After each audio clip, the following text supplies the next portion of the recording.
How to delete search history on YouTube. Hey everyone, welcome back to the channel. In today's video, I'll show you how to clear your search history on YouTube in just few simple steps. So without further ado, let's get started. So first thing first, open the YouTube app on your phone and make sure that you're logged into your account. And once you're inside the YouTube, simply tap on search bar to check your recent searches.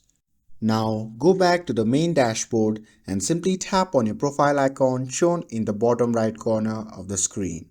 And once you are in your profile section, simply tap on the gear icon shown in the top right corner of the screen.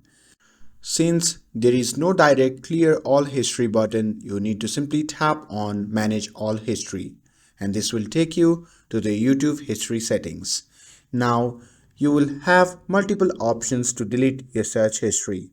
That is, delete individual searches, delete history for today, delete a custom range, or delete all-time history. So choose your preferred option and confirm your choice, and your entire search history will be erased. And that's it. That's how you can delete search history on YouTube. With this, if you found this video helpful, then don't forget to like, share and subscribe to get updated for more videos. Thanks for watching, and I'll see you in the next video.